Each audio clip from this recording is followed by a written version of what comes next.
মাধ্যমিক পরীক্ষা কেন্দ্রে পরিদর্শনে এলেন উচ্চ মাধ্যমিক শিক্ষা সংসদের সচিব মাননীয়া প্রিয়াদর্শনী মল্লিক। এদিন হাবড়া বাণীপুর বাণীনিকেতন হাই স্কুল থেকে এই পরিদর্শন পর্ব শুরু করেন। জানা যায় হাবড়ায় তিনি আজ ৯টি পরীক্ষাকেন্দ্র পরিদর্শন করবেন, পাশাপাশি অশোকনগরেও একটি স্কুল পরিদর্শন করবেন। এদিন উচ্চ মাধ্যমিক শিক্ষা সংসদের সচিব মাননীয়া প্রিয়াদর্শনী মল্লিক সাংবাদিকদের মুখোমুখি হয়ে একাধিক প্রশ্নের উত্তর দিন। আমরা যা যা ব্যবস্থাপনার জন্য বলেছি, যেমন মেটাল ডিটেক্টরের কথা আমি ভেরিফাই করলাম, ওনারা ব্যবহার করছেন, ডিটেক্টর খুব চালু অবস্থায় আছে, সিসিটিভির ওনাদের প্রভিশন আছে, খুব ভালো ব্যবস্থা করা আছে। CWSN ক্যান্ডিডেটদের জন্য আলাদা ব্যবস্থা রেখেছেন ওনারা। শান্তিপূর্ণভাবে পরীক্ষা চলছে।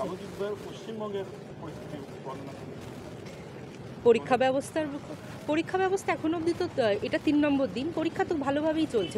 আমাদের কোনো রকম সেরকম রিপোর্টিং নেই যে এই মুহূর্তে কোনো জায়গায় কোনো অরাজকতা হচ্ছে।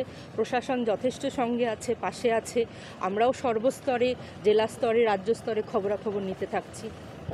উল্লেখযোগ্যভাবে এবছর উচ্চ মাধ্যমিক পরীক্ষার্থীর সংখ্যা কমেছে।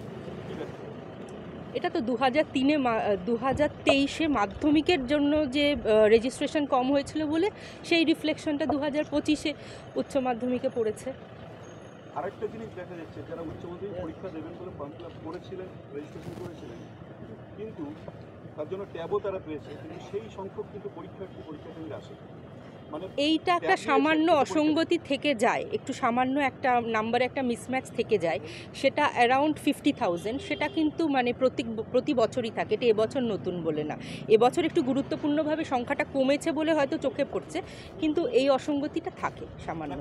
সরকারের একটা লক্ষ্য ছিল ট্যাব দেওয়া হচ্ছে উচ্চ মাধ্যমিক পরীক্ষার্থীদের সুবিধার্থে, কিন্তু তার পরীক্ষা দিল না, ট্যাবটা দিল না। তাদের বিরুদ্ধে কোনো ব্যবস্থা নেই? সেটা একটু সরকারের তরফ থেকে বললে ভালো হয়, কারণ ট্যাব আমাদের ভায়া তো বিতরণ হয় না। তো ট্যাব যারা বিতরণ করে, আমার মনে হয় এই উত্তরটা তারা খুব ভালো দিতে পারবেন। আরেকটা প্রশ্ন আছে যে উচ্চ মাধ্যমিকের এবং সেমিস্টার সিস্টেম যেটা চালু হয়েছে, দেখা যাচ্ছে একাদশ শ্রেণীর দ্বিতীয় সেমিস্টারে এসে পর্ষদ থেকে বলা হচ্ছে স্কুল নিজেদের মতো করে ল্যাঙ্গুয়েজ বিভাগ সহ অন্যান্য বিভাগের সিলেবাস তৈরি করে নিই।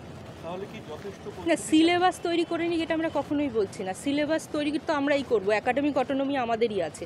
আমরা স্কুলকে 11-এর পরীক্ষাটা নিতে বলছি, তারপর কিন্তু নম্বর আপলোড করে আমাদেরই দেবে। আমাদেরকে দেখতে হবে যে 11 কোয়ালিফাই করলে তবেই আমরা 12-এ গিয়ে বসতে দেবো।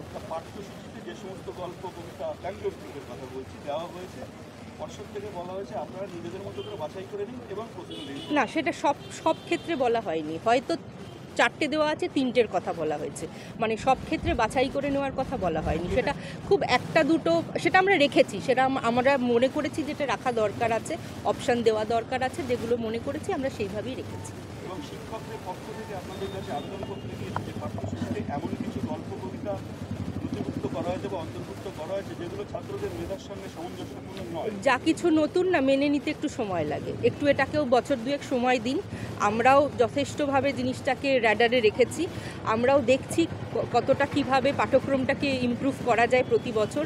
আমরা প্রতিনিয়ত এটা ইমপ্রুভ করেই চলেছি। আর একটু টাইম দিলে আমার মনে হয় সব কিছুই অ্যাডজাস্ট হয়ে যাবে।